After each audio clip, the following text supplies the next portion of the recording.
Sound.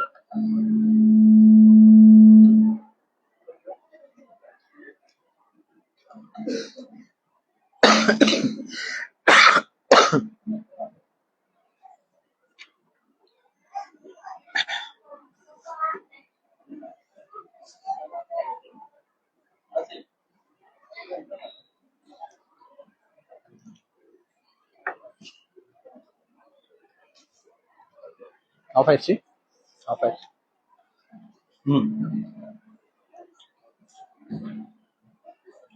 அஸ்ஸலாமு அலைக்கும் வரஹ்மத்துல்லாஹி வபரகாத்துஹு.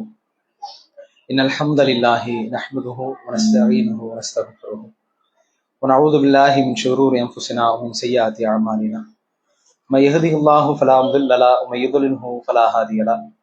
வ அஷ்ஹது அன் லா இலாஹ இல்லல்லாஹு வஹ்தஹு லா ஷரீக லஹு வ அஷ்ஹது அன்ன முஹம்மதன் அப்துஹு வ ரசூலுஹு. அம்மா பஅத்.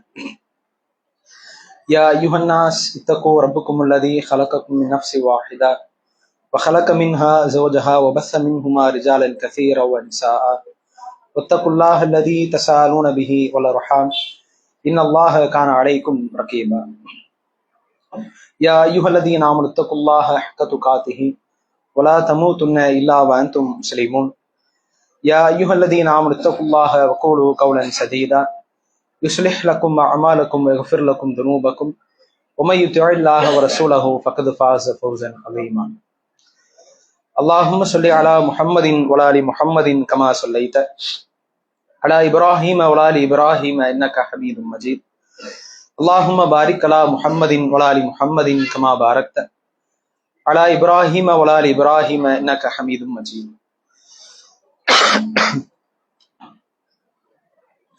கண்ணியத்திற்குரிய எல்லாம் உள்ள அல்லாஹுவின் நல்லடியார்களே, ஏக இறைவனின் ஒற்றா பெருங்கருணை நம் அனைவர் மீதும் நிலவட்டுமாக. அன்பிற்குரிய சகோதர சகோதரிகளே, அல்லாஹுவின் அருள்மிக்க மாதமான ரமலான் மாதத்தினுடைய இரவு தொழுகையை நிறைவேற்றிய நன்மக்களாக நாம் எல்லாம் அல்லாஹுவின் மார்க்கத்தை அறிந்து கொள்ள வேண்டும் என்கிற ஆர்வத்துடன் இங்கே ஒன்று புலம்பிருக்கின்றோம். சொர்க்கத்திற்கு நற்செய்தி சொல்லப்பட்ட சஹாபாக்கள் என்கிற தலைப்பின் கீழாக கடந்த சில நாட்களாக உமர் ரலியல்லாஹு அன்ஹு அவர்களுடைய வாழ்க்கையில் நடைபெற்ற பல்வேறு நிகழ்வுகளை நாம் தொடராக பார்த்து வருகிறோம். உமர் ரலியல்லாஹு அன்ஹு அவர்கள் என்ன மாதிரியான நற்குணங்களை கொண்டிருந்தார், அவர் மக்களிடத்திலே எந்த அளவுக்கு தன்னுடைய நற்பண்புகளை வெளிப்படுத்தினார், மேலும் அவர் ஏற்றுக்கொண்ட இஸ்லாம் என்கிற இந்த தூய மார்க்கத்தில், இந்த கொள்கையிலே அவரிடத்தில் இருந்த உறுதிப்பாடு என்ன என்பதை போன்ற பல்வேறு நிகழ்வுகளை நேற்றைய தினம் அவரது வாழ்க்கையிலிருந்து நாம் அறிந்து கொண்டோம். உமர் ரலியல்லாஹு அன்ஹு அவர்கள் இரண்டாம் கலீஃபாவாக அவர்கள் தேர்வு செய்யப்பட்ட பிறகு, அபூபக்கர் ரலியல்லாஹு அன்ஹு அவர்களுக்கு பிறகு உமர் ரலியல்லாஹு அன்ஹு அவர்கள் ஆட்சி பொறுப்பை ஏற்றுக்கொள்கிறார்கள். மக்கள் எல்லாம் அவரை தான் தேர்வும் செய்கிறார்கள்.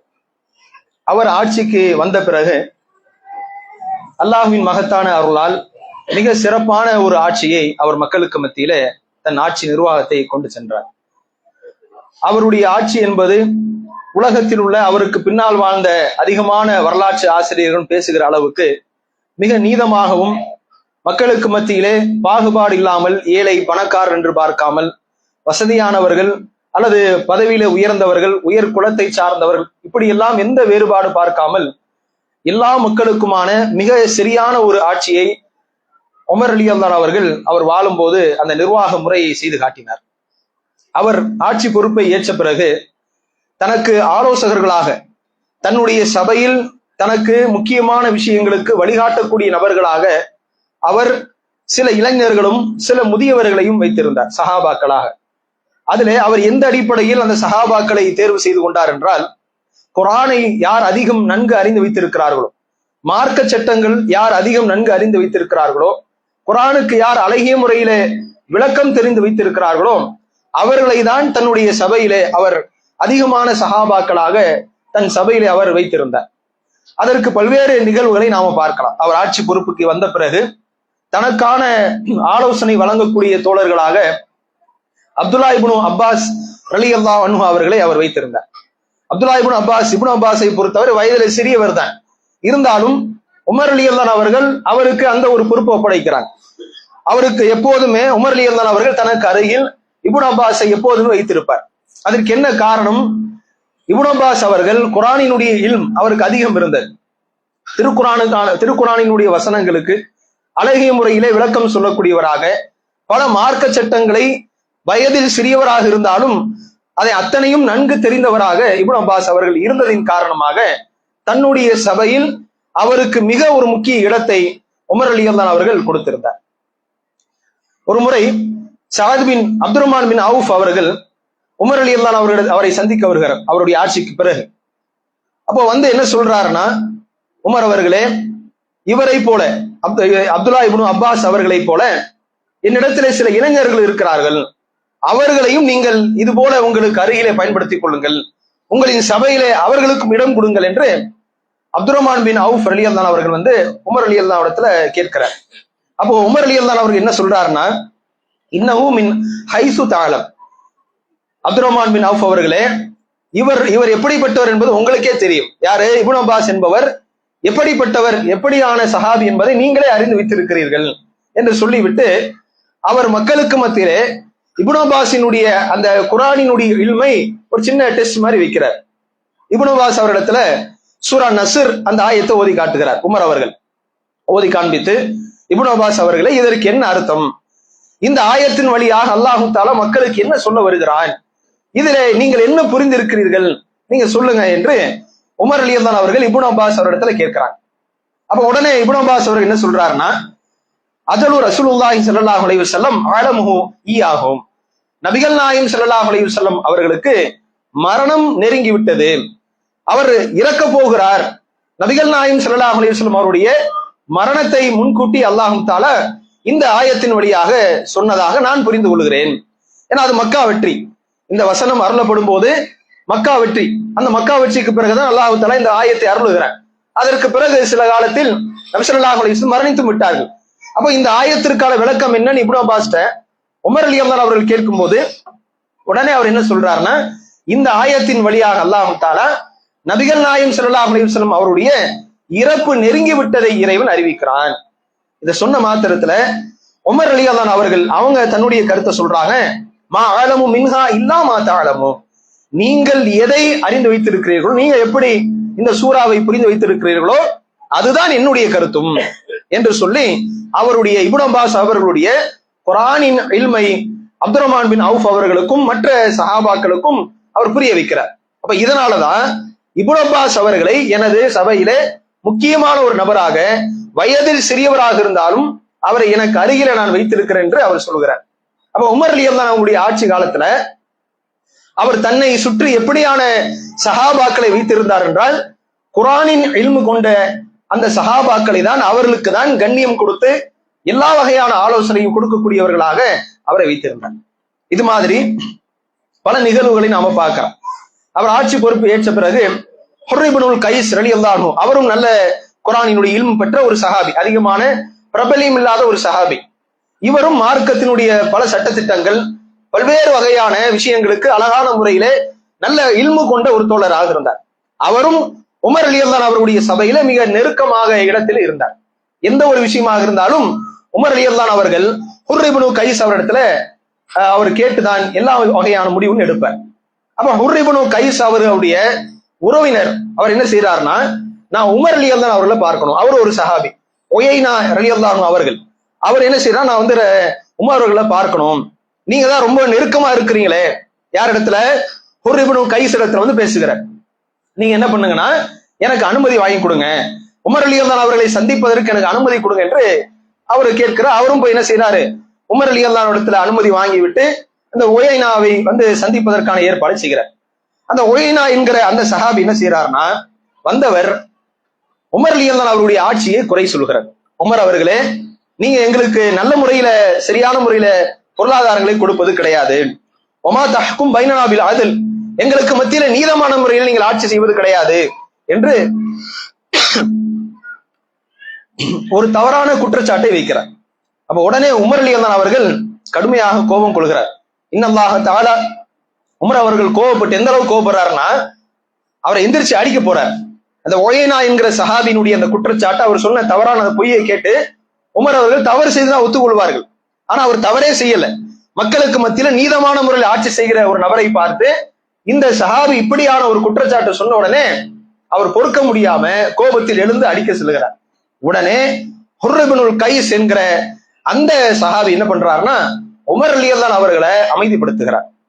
இன்னல்லாஹ தஆலா, அல்லாஹ் தன் திருமறை குர்ஆனிலே நபிகள் நாயகம் ஸல்லல்லாஹு அலைஹி வஸல்லம் அவர்கள் குறிப்பிட்டிருக்கிறான். ஹுதில் அஃப்வ, நீங்கள் பொறுமையை கடைபிடிங்கள், மன்னிப்பை கடைபிடிங்கள். வஅமுர் பில் உர்ஃப், அதுபோல நன்மை ஏவுங்கள். வஆரில் அனில் ஜாஹிலீன், மடையர்களை அறிவினர்களை புறக்கணியுங்கள் என்ற வசனம் சூரா அன்ஃபாலில் இடம்பெறுகிறது. இந்த ஆயத்தை அல்லாஹ் தஆலா நபிகள் நாயகம் ஸல்லல்லாஹு அலைஹி வஸல்லம் அவர்களுக்கு இறக்கினான்.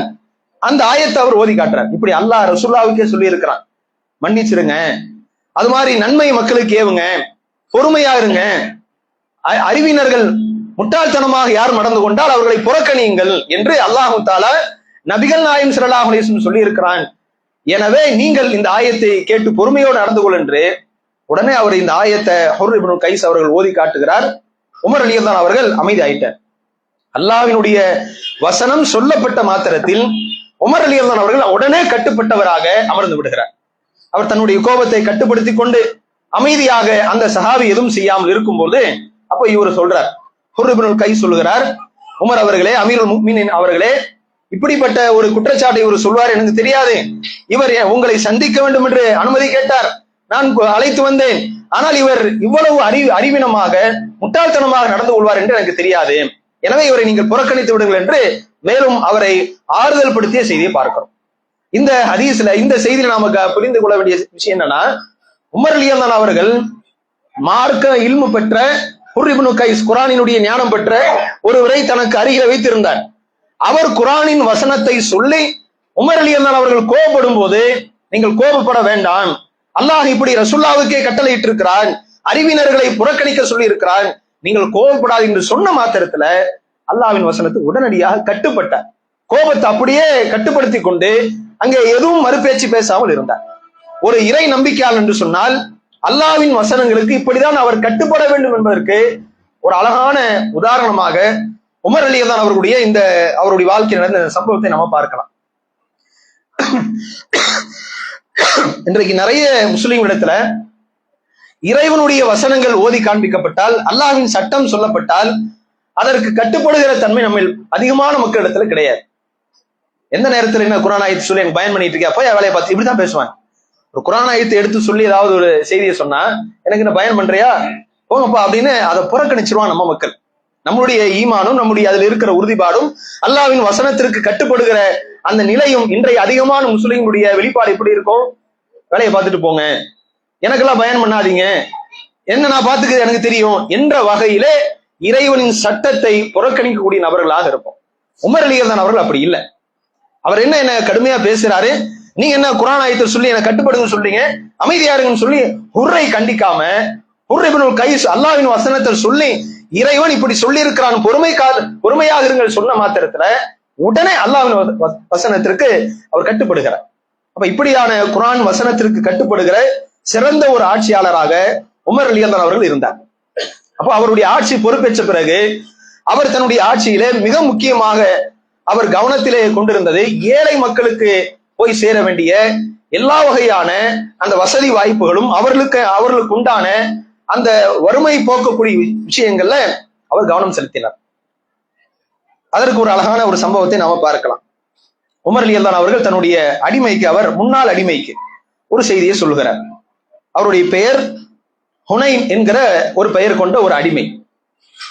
என்ன அவருக்கு பொறுப்பை ஒப்படைக்கிறார் என்றால், ஒரு மதினாவிலே ஒரு நிலம், அது கால்நடைகள் உணவு சாப்பிடக்கூடிய மேய்ச்சல் நிலமாக இருக்கிறது. அப்படி ஒரு நிலத்தை அரசாங்கத்தின் சார்பாக கையகப்படுத்திக் கொள்கிறார் உமர் ரலியல்லாஹு அவர்கள். அந்த நிலத்தை பராமரிப்பதற்கு இந்த ஹுனை அப்படிங்கிற ஒரு நபி தோழரை, ஒரு அடிமை, முன்னாள் அடிமையை அவர் என்ன செய்யறாருன்னா அவர் பொறுப்பாளராக நியமனம் செய்கிறார். நியமனம் செய்துவிட்டு அவருக்கு சில உபதேசங்களை உமர் ரலியல்லாஹு அவர்கள் சொல்லி அனுப்புகிறார். ஹுனை அவர்களே, நீங்கள் முஸ்லிம்களுக்கு அநியாயம் செய்வதிலிருந்து உங்களின் கைகளை பாதுகாத்துக் கொள்ளுங்கள், அநியாயம் பண்ணிடாதீங்க. முஸ்லிம்கள் தங்களின் கால்நடைகளை அந்த கால்நடைகளுக்கு உணவு கொடுப்பதற்காக எங்க மேய்ச்சலுக்காக அழைத்து வருவார்கள், ஓட்டி கொண்டு வருவார்கள். நீங்க என்ன செஞ்சிடாதீங்க, எந்த முஸ்லிம்களுக்கும் அநியாயம் பண்ணிடாதீங்க. ஏன்னா இத்தகி தஅவத்தல் மظلوم, நீங்கள் ஒரு பிரார்த்தனைக்கு பயப்பட வேண்டும். யாருடைய பிரார்த்தனைக்கு? அநியாயம் செய்யப்பட்டவனின் பிரார்த்தனை என்பது நீங்கள் அஞ்ச வேண்டிய ஒரு துவாவாக இருக்கிறது. காரணம், அது அல்லாஹ் தஆலா உடனடியாக பதில் அளித்து விடுவான். நீங்க யாருக்காவது அநியாயம் செஞ்சீங்கன்னா அவங்க உங்களுக்கு எதிராக அல்லாஹ்விடத்திலே கையேந்தி விட்டால் நிச்சயமாக இறைவன் அதற்கு பதிலளித்து விடுவான்.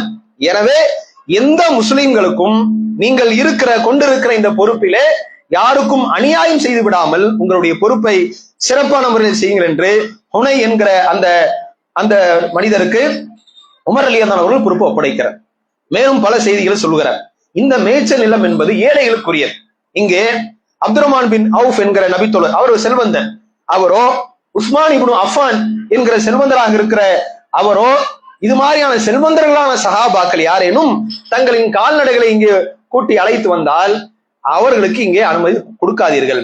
எப்படியான சட்டத்தை போறாரு பாருங்க. சொல்லிட்டு இன்னொரு காரணத்தையும் சொல்லுகிறார். ஏனென்றால் அவர்களின் கால்நடைகளுக்கு தீவனம் கிடைக்காமல் இறந்தாலும் பரவாயில்ல, அவர்களுக்கு விவசாய நிலம் இருக்கிறது, அவர்களுக்கு வெவ்வேறு சொத்துக்கள் இருக்கிறது, அதை கொண்டு அவர்கள் நிம்மதியாக வாழ்ந்து விடுவார்கள். ஆனால் ஒரு அற்பமான சிறு ஆட்டு மந்தை வைத்திருக்கக்கூடிய ஏழைகளோ, ஒரு சிறு ஒட்டக மந்தை வைத்திருக்கக்கூடிய ஏழைகளோ, அவர்களுக்கு அதுதான் வாழ்வாதாரம். அப்ப அதற்கான அந்த மேய்ச்சலுக்கான உணவை இதன் வழியாகத்தான் நாம் தர வேண்டி இருக்கிறது. எனவே ஏழைகளுக்கு நீ முக்கியத்துவம் கொடுங்க, பணக்காரர்களுக்கு இங்கே அனுமதி கிடையாது என்று சொல்லிவிடுங்கள் என்று சொல்லிவிட்டு இவ்வளவு ஒரு தெளிவான ஒரு சட்டத்தையும் உமர் ரலியல்லாஹு அவர்கள் அந்த மேய்ச்சல் நிலத்திற்குரிய அந்த ஷர்த்தையும் அந்த ஒயின் என்கிற அந்த அடிமைக்கு புரிய வைக்கிறார். மேலும் அவர் சொல்லுகிறார், இந்த அப்படி நீங்க செய்ய தவறிட்டீங்கன்னா அந்த மக்கள், ஏழை மக்கள் என்ன பண்ணுவாங்க? பசியால பட்டினியால அவர்கள் என்னிடத்துல வந்து முறையிடுவார்கள். அந்த நேரத்தில் நான் அரசாங்கத்தினுடைய தங்கத்தையும் வெள்ளியும் தான் கொடுக்க வேண்டிய நிலை ஏற்பட்டுவிடும். அதை விட இந்த மேய்ச்சல் நிலத்திலிருந்து கிடைக்கக்கூடிய தண்ணீரையும் புற்புண்டுகளையும் கொடுப்பதே எனக்கு லேசான ஒரு காரியம். ஒரு நிர்வாகம் செய்யறது என்பது, மக்களுக்கு தங்க வெள்ளி காசு கொடுக்கிறது என்பது சாதாரண விஷயம் கிடையாது. அது ரொம்ப பெரிய ஒரு சுமை. அந்த நிலைக்கு என்ன நீங்க தள்ளிடாதீங்க. எனவே ஏழைகளுக்கு மட்டும் முக்கியத்துவம் கொடுங்க. அவர்களுக்கு இந்த நிலத்திலிருந்து வரக்கூடிய தண்ணீரும் அதிலிருந்து விளையக்கூடிய புற்பூண்டுகளையும் கொடுப்பது என்பது எனக்கு அது இலகுவான ஒரு காரியம் என்று சொல்லி இத்தனை வகையாக புரிய வைத்து அந்த பொறுப்பாளருக்கான அறிவுரை சொல்லி அதை நியமனம் செய்ய வேண்டும் என்று அவர் ஒப்படைக்கிறார். இறுதியாக சொல்லுகிறார், மதீனாவாசிகள் இந்த நிலத்தை நான் கையகப்படுத்தி இருப்பதின் காரணமாக என் மீது அவர்கள் கோபத்தில் இருக்கிறார்கள். இந்த இடம் அவர்களுக்கு தான் சொந்தமானது, இது அவர்களுடைய நாடுதான். இருப்பினும் அல்லாஹ்வின் பாதையிலே போர்க்களத்திற்காக கால்நடைகளை அனுப்ப வேண்டிய நிலை மட்டும் இல்லாமல் இருந்தால் கண்டிப்பாக இவர்களுடைய நிலத்திலிருந்து ஒரு சிறு பகுதியை கூட நான் எடுத்திருக்க மாட்டேன். பல மக்கள் எதிரிகள் சண்டைக்கு வரும்போது போருக்கு அவர்களை அனுப்ப வேண்டிய சூழல் எனக்கு இருக்கிறது. ஒரு ஆட்சியாளனாக மக்களை தயார்படுத்தி அனுப்ப வேண்டிய நெருக்கடி எனக்கு இருக்கிறது. அதற்கு கால்நடைகள் அவசியம், அதற்கு உணவு அவசியம். எனவேதான் இந்த நிலத்தை நாம அரசாங்கத்தின் சார்பாக கையகப்படுத்தி இருக்கிறோம் என்று சொல்லி இத்தனை செய்திகளை உமர் ரலியல்லாஹு அவர்கள் சொன்ன செய்தியாக நாம பார்க்கிறோம். இது சஹீஹ் புகாரியில் இடம்பெறுகிறது. கொஞ்சம் முன்னால வாங்க, வெளியே இருக்கிற சகோதரர்கள் உள்ள வந்துட்டா நல்லா இருக்கும்.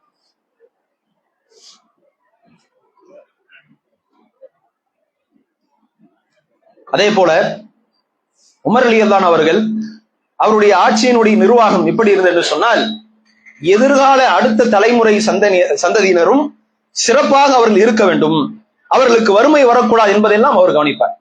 பொதுவாக ஒரு நாட்டை ஆளுகிற ஆட்சியாளருடைய அடிப்படையான பொறுப்பு என்னன்னா, அந்த நாட்டில் இருக்கிற ஏழை மக்களை அவர் கவனத்துல வைக்கணும்.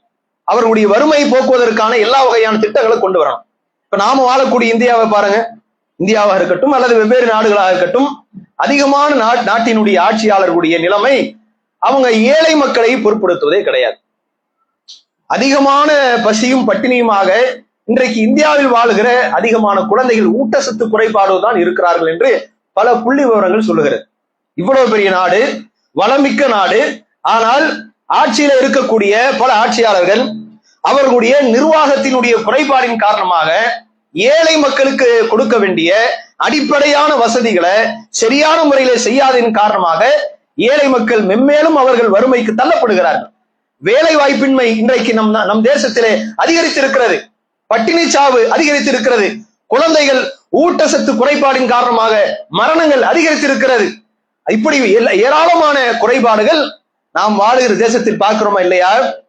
ஆனா இன்னொரு பக்கம் வசதியானவர்கள், பெரும் பெரும் கார்ப்பரேட் நிறுவனங்கள் எல்லாம் அவன் மென்மேலும் வசதியா இருக்கிறான். பல கோடிகளுக்கு தொடர்ந்து அதிபதிகளாக அவன் மாறி வருகிறான்.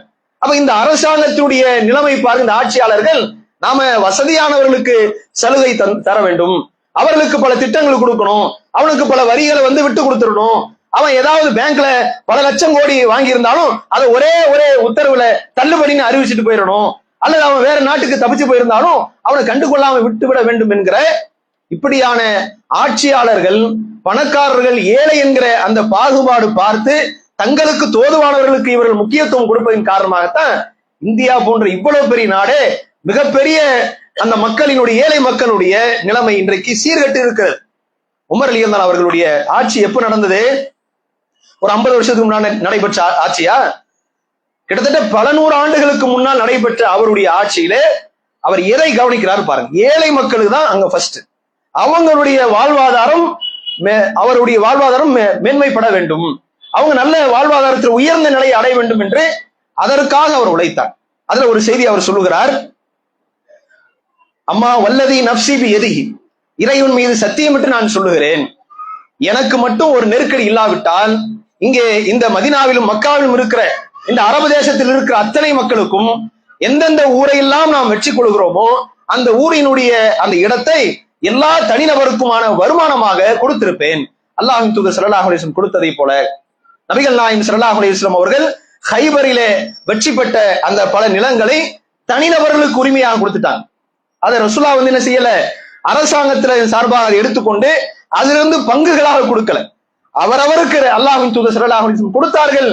ஆனா ஒரு விஷயம் நான் பயப்படுறேன், இப்போ இருக்கிற மக்களுக்கு நாங்கள் வெல்லக்கூடிய அந்த நிலத்தை எல்லாம் நாம் கொடுத்துட்டோம்னா எதிர்காலத்தில் வரக்கூடிய தலைமுறை என்ன செய்வார்கள்? அந்த ஒன்றுதான் எனக்கு பயத்தை ஏற்படுத்துகிறது. அவர்கள் வறுமையில தள்ளப்பட்டக்கூடாது. எனவே எதிர்கால தலைமுறையை கவனத்தில் கொண்டு இந்த ஆட்சியின் சார்பாக எந்தெந்த இடத்தை எல்லாம் நாம் வெல்லுகிறோமோ அந்த இடத்தை எல்லாம் பொது சொத்துக்களா ஆக்கி அதிலிருந்து எல்லா மக்களுக்கும் பயன்படுகிற வகையில சிறு சிறு பங்கை நாம் கொடுப்போம் என்ற ஒரு அறிவிப்பை உமர் ரலியல்லாஹு அவர்கள் செய்கிறார். எப்படிப்பட்ட ஒரு அறிவிப்பாரு, என்ன மாதிரியான ஒரு நிர்வாகம் பாருங்க. அவர் வாழுகிற சமகாலத்தில் உள்ள மக்களின் நலனை மட்டும் அவர் கவனிக்கல, தனக்கு பிறகு அடுத்த தலைமுறையாக வரக்கூடிய மக்களும் எந்த வறுமையில் அவர்கள் இருந்துவிடக் கூடாது என்பதை கவனத்தில் கொண்டு அரசாங்கத்தின் சார்பாக செய்ய வேண்டிய திட்டங்களை முன்கூட்டியே அதற்கான எல்லா ஏற்பாடுகளையும் உமர் ரலியல்லாஹு அவர்கள் செய்த இந்த ஒரு அழகான ஒரு நடைமுறையை பார்க்கணும். இப்படி அவருடைய ஆட்சி நிர்வாகம் இருந்தது. அதே மாதிரி அவரை பொறுத்தவரை அமல்கள் விஷயத்தில் ரொம்ப கவனமா இருந்தார். அதுல ரொம்ப முக்கியமான ஒரு நிகழ்வு அவருடைய ஆட்சி காலத்தில் நடக்குது. ஒருமுறை பள்ளிவாசலில் அவர் இருக்கிறார், தொழுகை நேரம். இப்ப திடீர்னு கடுமையான கூச்சல் சத்தம் கேக்குது, யாரோ பயங்கரமா கத்திட்டு இருக்கிறாங்க பள்ளிவாசல்ல. அப்போ யாரு என்ன அப்படிங்கிறத அவர் திரும்ப பார்க்கிறார். அந்த நேரத்துல உமர் ரலியல்லாஹு அவர்கள் பார்க்கும்போது அங்க ஒரு 2 பேர் தூரத்துல கத்திக்கிட்டு இருக்கிறாங்க. அந்த நேரத்தில் ஒரு சஹாபிக்கு அவர் என்ன செய்யறாங்க, சாயிப் அப்படிங்கிற ஒரு சஹாபிக்கு அவர் ஒரு சின்ன கல்லை தூக்கி போட்டு, அவர் என்னன்னு பாரு, இவர் முன் சஃப்ல இருக்கிறார், அவரை கூப்பிடுறதுக்காக வேண்டி அவர் சின்ன ஒரு கல்லை கொண்டு சுட்டி காண்பித்து அவங்க யாரு என்ன கூட்டிட்டு வாங்க. அப்ப 2 பேரை கூட்டிட்டு வராங்க. அந்த 2 பேர்கிட்டையும் உமர் ரலியல்லாஹு விசாரிக்கிறான், நீங்க யாருப்பா? அப்ப அவங்க 2 பேர் சொன்னாங்க, தாயிஃப் நகரத்தை சார்ந்தவர்கள். என்ன விஷயம், எதற்காக இப்படி சத்தம் போட்டுக்கிட்டு இருக்கிறீங்க? இது பள்ளிவாசல்னு உங்களுக்கு தெரியாதா? பள்ளிவாசலுக்குள்ளா இப்படிதான் கூச்சல் போட்டுக்கிட்டு இருப்பீங்களா? தொழுகை நடைபெறுகிற இடத்துல இப்படிதான் கத்திக்கிட்டு இருப்பீங்களா என்று சொல்லி அவர் கடுமையாக கண்டிக்கிறார். கண்டிச்சுட்டு சொல்றாரு, நீங்க மட்டும் உள்ளூர் வாசியா நீங்க இருந்தீங்கன்னா உங்களை கண்டிப்பாக தூணிலே கட்டி உங்களின் தோலை நான் உரிச்சிருப்பேன். நபிகள் நாயகம் ஸல்லல்லாஹு அலைஹி வஸல்லம் பள்ளிவாசல கத்திக்கிட்டு இருக்கீங்களா? மஸ்ஜித் நபவியில் நடக்கிற விஷயம் என்ன, பள்ளிவாசலுக்கான ஒழுங்கை நீங்கள் பின்பற்ற மாட்டீர்கள் என்று சொல்லி அவர் ஒரு ஆட்சியாளர் மக்களிடத்தில் எப்படி ஆட்சியை நடத்த வேண்டும், இறை இல்லங்கள் எப்படி அதனுடைய ஒழுங்குகள் பேணப்பட வேண்டும் என்பதையும் கவனத்தில் கொள்கிறார். இன்றைக்கு அதிகமான முஸ்லிம் ஊர்கள்ல பள்ளிவாசலுடைய நிலைமை பாருங்க. உமர் ரலியல்லாஹு அவர்கள் சொன்ன மாதிரி நாம செய்யணும்னா பள்ளிவாசல் இருக்கிற பாதி பேரை கட்டி வச்சு அடிக்கணும். ஏன்னா எல்லாரும் அப்படிதான் கத்திக்கிட்டு இருப்பாங்க. பள்ளியில தான் வாதம் பண்றது, பள்ளிவாசல்ல தான் சண்டை போடுறது, பள்ளிவாசல்ல தான் தன்னுடைய எல்லா வாத திறமையும் காட்டுறது, பள்ளிவாசல்ல தான் தொழுகையாளிக்கு இடையூறாக கூச்சல் போடுவது, பள்ளிவாசல் வந்துதான் குரான் ஓத விடாம ஆச்சா பூச்சான்னு கத்திக்கிட்டு இருக்கிறது. பொதுவாக அல்லாஹ்வின் தூதர் ஸல்லல்லாஹு அலைஹி வஸல்லம் இறை இல்லத்திற்கான ஒழுக்கத்தை என்ன சொன்னாங்க? இறை இல்லம் என்பது அல்லாஹ்வை நினைவு கூறுகிற ஒரு இடம். இங்க இறைவனை நினைவு கூறுகிற இடத்துல வந்து நாம் என்ன செஞ்சிடக்கூடாது? நமக்குண்டான கோபதாபங்களை வெளிப்படுத்தக்கூடாது. இங்கே வந்து கூச்சல் போடக்கூடாது. என்னதான் ஒரு நபர் நமக்கு பிடிக்காத நபராக பள்ளிவாசலுக்குள் இருந்தாலும் வெளியே வரட்டும், அவரை வெளியே போய் பேசிக்கணும்னு சொல்லி பள்ளிவாசலை விட்டு வெளியே சென்றுதான் நமக்குண்டான கோபங்களையோ எதுவாக இருந்தாலும் பேசிக்கொள்ள வேண்டும். ஆனா இன்றைய அதிகமான முஸ்லிம் இடத்துல மிக இருக்கக்கூடிய மோசமான ஒரு குணம் என்னன்னா, பள்ளிவாசலுக்குள்ளாக இருந்து கொண்டுதான் சர்ச்சைகளை செய்வது, மஸ்ஜிதுக்குள்ளாக இருந்து கொண்டுதான் சர்ச்சைகளை செய்வது. இது உமர் ரலியல்லாஹு அன்ஹு ஆட்சி காலத்துல வெளியூர் வாசிகள் அப்படி 2 பேர் செஞ்சதுக்கு அவர் வார்னிங் கொடுக்கிறார். நீங்க மட்டும் உள்ளூர் வாசிகளா இருந்தீங்கன்னா உங்க இடத்துல பேச்சே கிடையாது, கட்டி வச்சு உங்களுடைய தோலை உரிச்சிருப்பேன் என்று அவர் அந்த இறை இல்லத்திற்கான அந்த ஒழுங்கை அந்த நேரத்திலே நிலைநாட்டியதை நம்ம பார்க்கிறோம். இப்ப முஸ்லிம்கள் இதெல்லாம் நாம ரொம்ப கவனமா இருக்கணும். அல்லாஹ்வின் தூதர் ஸல்லல்லாஹு அலைஹி வஸல்லம் அவர்கள் பள்ளி மஸ்ஜிதுக்கு என்று சொல்லி இருக்கிற அந்த ஒழுங்கை, பள்ளிவாசலுக்கு என்று கொடுக்க வேண்டிய அந்த கண்ணியத்தை நாம கொடுக்கணும். முடிஞ்ச அளவுக்கு தொழுகை நடைபெறுகிற சந்தர்ப்பங்கள்ல சுன்னத்தான தொழுகை தொழுது கொண்டிருக்கும் போது எந்த வகையான வாக்குவாதங்களையும் யாரும் பள்ளிவாசலுக்குள் செய்யாதீர்கள். அது நல்ல ஒரு பழக்கம் அல்ல. ஏதாவது ஒரு பிரச்சனை வருதா உடனே வெளியே போயிருங்க. தயவு செய்து பள்ளிவாசல்ல யாரும் வாக்குவாதம் பண்ணாதீங்க. இது இறை இல்லம், அல்லாஹ்வை புகழ்வதற்கும் இறைவனை தொழுவதற்கும் திருக்குர்ஆன் வசனங்கள் ஓதப்படுவதற்குமான ஒரு இடம். இந்த மாதிரியான பள்ளிவாசல்கள்ல இந்த நடைமுறை முஸ்லிம்கள் கைவிட்டு விடுங்க. எந்த மஸ்ஜிதா இருந்தாலும் சரி, பள்ளிவாசலுக்குள்ள தனிநபர் சண்டைகள், தனிநபரான ஒரு கோபதாபங்கள் வெளிப்படுத்துகிற இடமாக அதற்கு இடம் கொடுக்காதீங்க. சில பேர் பாத்தீங்கன்னா தொழுதுகிட்டு இருப்பாங்க, பக்கத்துல உட்கார்ந்து பேசிக்கிட்டு இருக்கிறது, அரசியல் பேசுறது. தேர்தல் அறிவிச்சுட்டாங்களே, கண்டிப்பா இந்த முறை அவன் தோத்துருவான்னு நினைக்கிறேன். எங்க தொழுகையாளிக்கு அவங்க எங்க கவனம் போவோம்? இவரு தொழுதுகிட்டு இருப்பாரு, என்னடா இவங்க அரசியலை பத்தி பேசிக்கிட்டு இருக்கிறாங்க, இவருக்கும் மனசுல போவோம், ஒரு வந்துருமோ தொழுகையாளி பிஜேபி வந்துருவாங்களோ, ஏன்னா இவங்க அவ்வளவு பாயிண்ட் போடுவாங்க. தொழுதுகிட்டு பக்கத்துல இருக்க சைத்தா மாதிரி என்ன பண்றது, இவன் தொழுகிறதா அல்லது அதை கவனிக்கிறதான்னு அவருக்கும் தெரியாது. அவர் என்ன செய்வார்? சில பேர் வெளிப்படையா கேட்டுருவாங்க, பாய் என்ன பாய் தொழ வர மாட்டீங்களா, தொழுதுகிட்டு பக்கத்துல உட்காந்து அரசியல் பேசிக்கிட்டு இருக்கீங்களே. சில பேர் தொழுகும் போதே அப்பதான் பிளாஷ் போடு, போன் எடு. தொழுகையாளிக்கு அது எவ்வளவு இடைஞ்சல் இருக்கும். ஒரு பள்ளிவாசல் என்றால் அதற்கான ஒழுங்குமுறையை நம்ம பின்பற்றோம். உமர் ரலியல்லாஹு அன்ஹு அதெல்லாம் ரொம்ப கவனமா இருந்தார். அவர் ஆட்சியாளராக இருக்கும்போது வெறுமனே மக்களுக்கு செய்ய வேண்டிய நிர்வாக ரீதியான விஷயங்களை மட்டும் அவர் கையில எடுத்துக்கல. அவர் அல்லாஹ்வின் தூதர் ஸல்லல்லாஹு அலைஹி வஸல்லம் இடத்துல பாடம் படித்தவர். நபிகள் நாயகம் ஸல்லல்லாஹு அலைஹி வஸல்லம் அவர்கள் எப்படி இரண்டிலும் சரியாக இருந்தார்களோ அவரிடத்துல பாடம் படித்த உமர் ரலியல்லாஹு அன்ஹு அவர்கள் மார்க்க விஷயங்கள்லையும் எங்குமே அட்ஜஸ்ட்மெண்ட் பண்ணல, சரியாக அவர் இருந்தார். அப்போ அதற்கான ஒரு அழகான ஒரு நிகழ்வாகத்தான் இந்த சம்பவத்தை நாம பார்க்கிறோம். முஸ்லிம்கள் இறை இல்லத்திற்கான அந்த கண்ணியத்தை முடிஞ்ச அளவுக்கு கெடுத்து விடாமல் அதிலே அல்லாஹ்வை புகழக்கூடிய தொழுகக்கூடிய மக்களுக்கு இறைஞ்சல் தராமல் நாம பார்த்துக்கணும். அதே மாதிரி உமர் ரலியல்லாஹு அன்ஹுடைய ஆட்சி காலத்துல ஒரு சஹாபி மீது குற்றச்சாட்டு வருகிறது. ஒரு ஆளுநர், அவருடைய ஆட்சி வந்த பிறகு வேகமாக அவருடைய ஆட்சி பரவுது.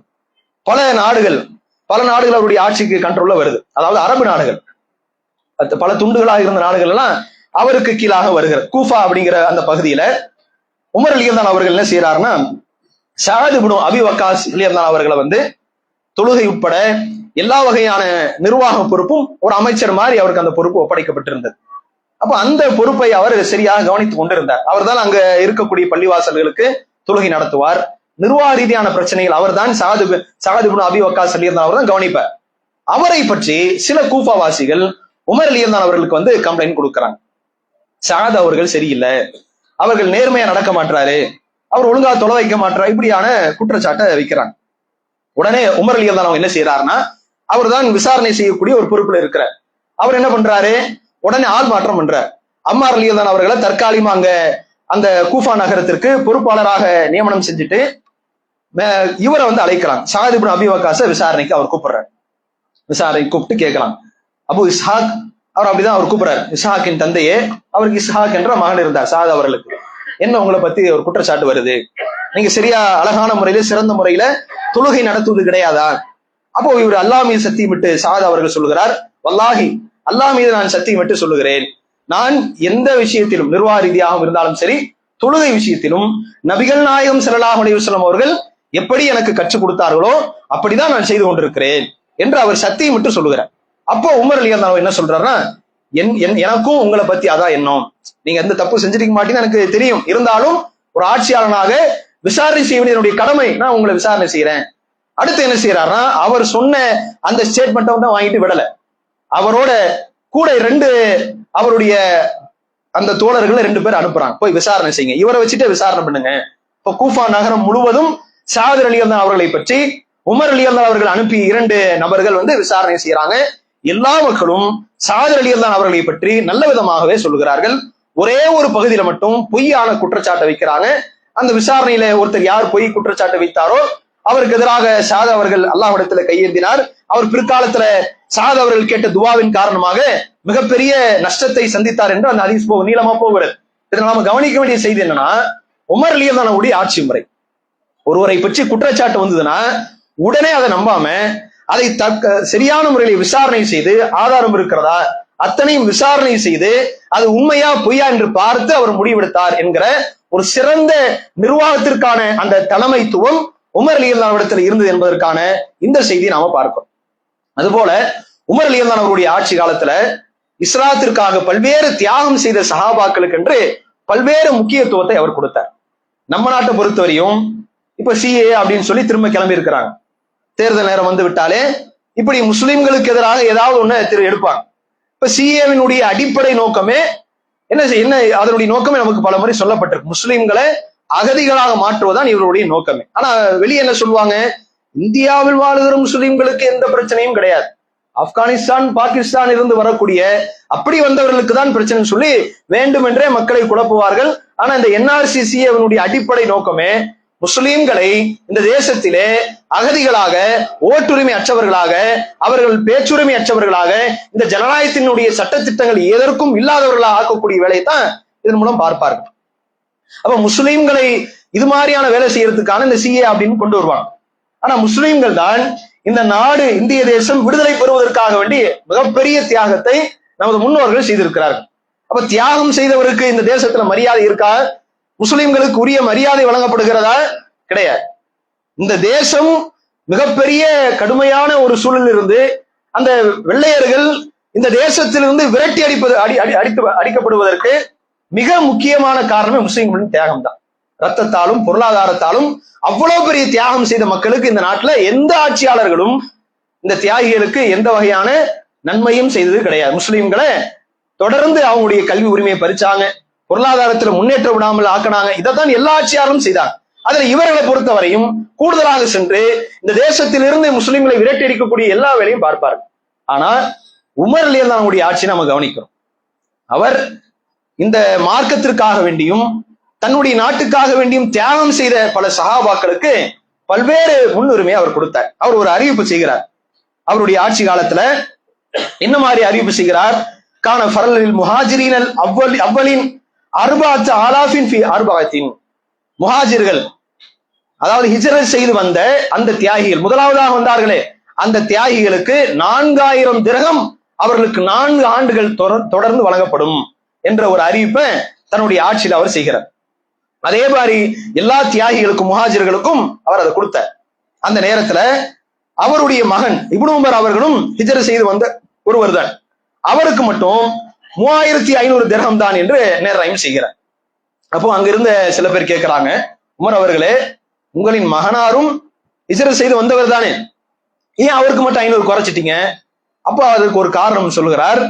அந்த நேரத்தில் ஹிஜ்ரத் செய்து இப்னு உமர் அவர்கள், என்னுடைய மகன் வரும்போது அவர் சிறிய பிள்ளை, அவரை சுமந்தது அவரின் தாயும் தந்தையும் தான், நான் தான் அவரை சுமந்துட்டு வந்தேன் என்று சொல்லி, அதனால அவருக்கு அவ்வளவுதான் கொடுக்க முடியும், என் மகன் என்பதற்காக வேண்டி மற்ற முஹாஜர்களை போல இவருக்கும் அதே பங்கு தர முடியாது, நீதினா நீதிதான் என்று சொல்லி அவ்வளவு தெளிவாக அவர் இந்த அறிவிப்பை செய்கிறார்.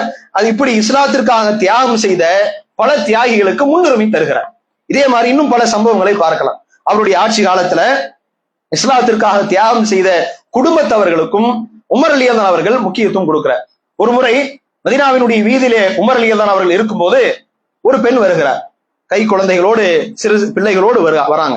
வந்தவங்க, உமர் அவர்களே, அமீருல் முஃமினீன் அவர்களே, என்னுடைய கணவர் இறந்து விட்டார், சிறு பிள்ளைகளை விட்டவராக அவர் வஃபாத் ஆயிட்டார், மௌத் ஆயிட்டார், எனக்கு என்று எதுவுமே அவர் விட்டு செல்லவில்லை, எந்த விவசாய நிலம் இல்லை, பால் கறப்பதற்கு கால்நடைகள் கிடையாது, எதுவுமே இல்லாமல் என்னை விட்டு விட்டு சென்று விட்டார், எனக்கு ஏதாவது உதவி செய்யுங்க.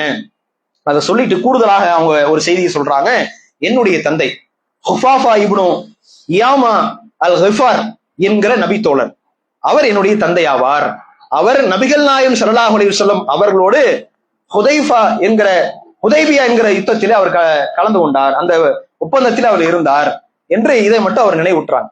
உடனே உமர் ரலியல்லாஹு அன்ஹு யோசிக்கிறாங்க, ரொம்ப முக்கியமான சஹாபி அவர் ஹுஃபாஃபா என்கிற அந்த நபி தோழர், ஹுதைபியா யுத்தத்தில் ஹுதைபியா அந்த உடன்படிக்கையில் கலந்து கொண்டவர் என்று அவருக்கு சொல்லப்பட்ட மாத்திரத்துல அவர் என்ன செய்யறாருன்னா, தன்னுடைய வீட்டுக்கு சென்று அங்கே இருந்த உயரமான ஒரு ஒட்டகத்தை கொண்டு வந்து, ஒட்டகமே உயரமா இருக்கும், அதிலே உயரமான ஒட்டகத்தை அந்த அம்மாவுக்கு உடனே கொண்டு போய் கொடுக்கிறார். நல்ல திரகாத்திரமான ஒரு ஒட்டகம், அதற்கு மேல நிறைய உணவு தானியங்களை எல்லாம் 2 மூட்டைகளுக்கு மேலாக உணவு தானியங்களை வைத்து அந்த பெண்மணிக்கு கொடுத்து அனுப்புறாங்க. உடனே பக்கத்தில் இருந்த ஒருவர் சொல்லுகிறார், உமர் அவர்களே ரொம்ப அதிகமா கொடுத்துட்டீங்க, ஒட்டகமே பெருசு, அதுல கூடுதலா இன்னும் நீங்க 2 மூட்டை உணவு தானியம் எல்லாம் எடுத்து கொடுத்து அனுப்புறீங்களே, இது சரியா அப்படின்னு கேட்கிறான். அப்போ உமர் ரலியல்லாஹு அன்ஹு சொல்றாங்க, இந்த அம்மாவினுடைய தந்தை யார் தெரியுமா? நமக்காக வேண்டி பல வகையான போர்க்களங்களில் கலந்து கொண்ட ஒரு தோழர். இவர் இந்த பெண்ணினுடைய சகோதரரும் பல்வேறு தியாகம் செய்தவர். அவர்களுக்கு, அவரின் குடும்பத்திற்கு அவர் கஷ்டப்படும் போது நான் சரியான முறையில உதவி செய்யாவிட்டால் என்னை விட மோசமான யாரும் இருக்க முடியாது என்கிற கருத்துல அவர் என்ன பண்றாருன்னா, இப்படி கேள்வி கேட்ட நபருக்கு பதில் சொல்லி அந்த பெண்ணுக்கு, விதவை பெண்ணுக்கு இவ்வளவு அரசாங்கத்தின் சார்பாக உதவி செய்தார் என்கிற அந்த நிலையை நாம பார்க்கிறோம். இப்படி உமர் ரலியல்லாஹு அன்ஹுடைய ஆட்சியை மட்டும் நம்ம பேசணும்னா அதே மணிக்கணக்கா பேசலாம். அவ்வளவு செய்திகள் அடங்கி இருக்கிறது.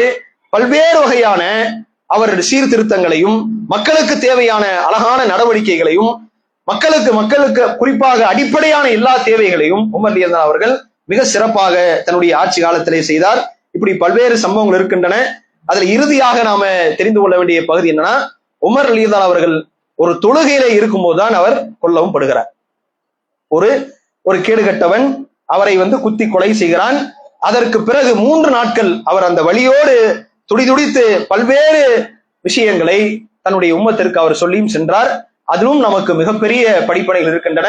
இன்ஷா அல்லாஹ் இந்த செய்திகளை நாளை தினம் காண்போம் என சொல்லி எனது உரையை நிறைவு செய்கிறேன். வாஹிர் தவானா அல்ஹம்துலில்லாஹி ரப்பில் ஆலமீன். அஸ்ஸலாமு அலைக்கும் வரஹ்மத்துல்லாஹி வபரகாத்துஹு.